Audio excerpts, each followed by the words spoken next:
शेतकऱ्यांची सरसकट कर्जमाफी करून त्यांचा सातबारा कोरा करण्याच्या मागणीसाठी बच्चू कडू राज्य सरकारची चर्चा करण्यासाठी मुंबईत येण्याला होकार दर्शवलाय। त्यानुसार आज संध्याकाळी 7 वाजता सह्याद्री अतिथीगृहावर बैठक पार पडणार असून या बैठकीला मुख्यमंत्री देवेंद्र फडणवीस आणि दोन्ही उपमुख्यमंत्री उपस्थित असणार आहेत।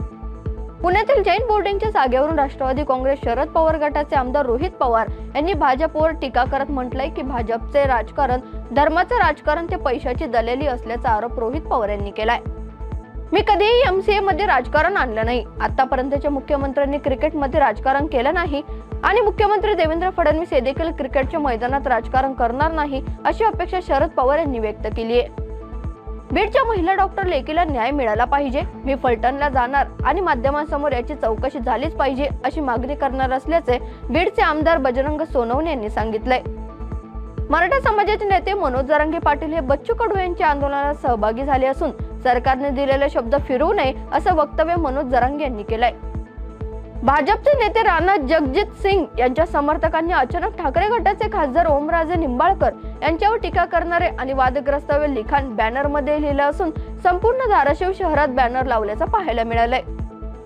राज्य सरकारने महत्वाकांक्षी मुख्यमंत्री माझी लाडकी बहीण योजनेतील अनुसूचित जाती घटकातील पात्र महिला लाभार्थ्यांसाठी ऑक्टोबर 2025 या महिन्याचा आर्थिक लाभ वितरित करण्यासाठी 410.30 कोटी इतका निधी वितरित करण्यास शासनाने मान्यता दिली आहे। हरियाणातील रोहतक महर्षी दयानंद विद्यापीठात 4 महिला कर्मचाऱ्यांना त्यांच्या मासिक पाळीचा पुरावा देण्यास सांगण्यात आले। शिवाय त्यांना त्यांचे कपडे काढावे लागले आणि सॅनिटरी पॅडचे फोटो काढावे लागलेत। या आक्रोशनानंतर आरोपी परीक्षकाला निलंबित करण्यात आले।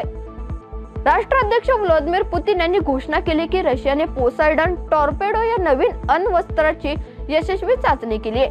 त्यामुळे समुद्रात किरणोत्सर्गी लाटा निर्माण होतात, ज्यामुळे किनारी शहरं राहणे योग्य नसतात। दक्षिण आफ्रिकेचा संघ पहिल्यांदाच महिला एकदिवसीय विश्वचषकाच्या अंतिम फेरीत पोहोचलाय। तो उपांत्य फेरीत संघाने इंग्लंडला 125 धावांनी पराभव केलाय।